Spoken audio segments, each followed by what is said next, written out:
Sige nga, kung malinaw ang mata nyo, paki-zoom kung nasa ang Taal Volcano. Kasi hindi ko talaga siya nakikita eh. Isa pa naman yan sa pinunta ko ngayon. Mukhang mausok o mukhang foggy lang.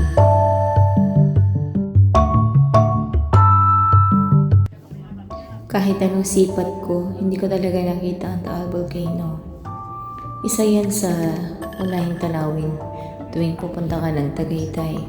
Kaso at that moment, medyo foggy. Kaya hindi ko siya talaga nakikita, as in hindi ko siya nakikita. So I tried na i-focus yung camera. At luckily, may nakuhanan akong property. Siguro hindi naman bawal yan. Help ko na nga kayo. Ayan. Zidom ko na sa camera ha. Ayan, may bilo pa. Love your enemies, kaya ipag-pray nyo, okay? Ang lahat ng tao, mayaman man yan o mahirap, ay may panalangin o hiling na nais matupad. Ang hiling at prayer namin kay Lady of Manawag ay ang magkaroon ng anak.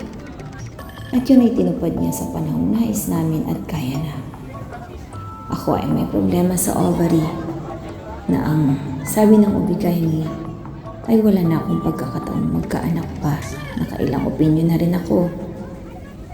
At syempre, di ako nawala ng tsansa o pag-asa. Kahit sabihin na, everything has the right time, ika nga. Ang bawat hiling ay samahan ng mataimtim na dasal. Tsak, di ka nila bibiguin. Totoo yan. At yun ay nangyari sa amin. At nabiyayahan ako ng anak na lalaki na ngayon ay 17 years old na. At may add-on pa na girl na 14 years old na din. Salamat sa iyo, Mama Mary of Manawag, not only Mama Mary. We're also praying all the night to Papa G and all the saints to hear our wishes. Kaya binabalik-balikan namin ito dahil dito natupad ang aming kahilingan. Sa may mga kahilingan, taimtiman niyo pa ang inyong panalangin. We're sure yan matutupad. Sa amin nga tinupad, sa inyo pa kaya?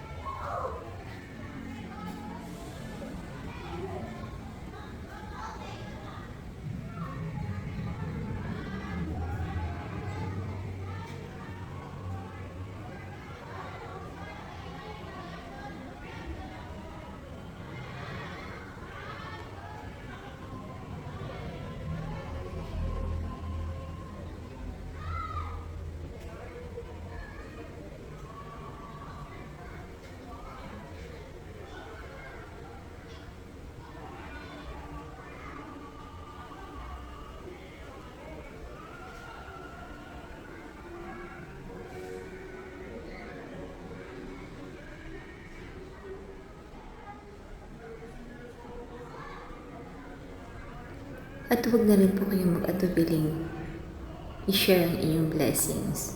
Yan naman ay para sa ikaganda ng chapel na ito.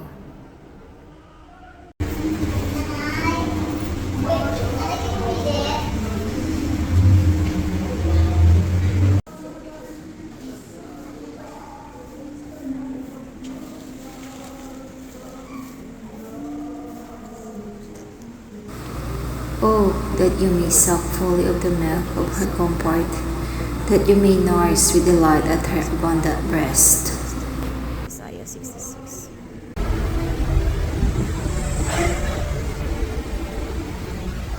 Dear Saint Joseph, as you rest in the Lord, confident of His absolute power and goodness, look upon me, please take my need into your heart, dream of it, and present it to your Son. Help me then, good Saint Joseph, to hear the voice of God, to arise and act with love. Amen.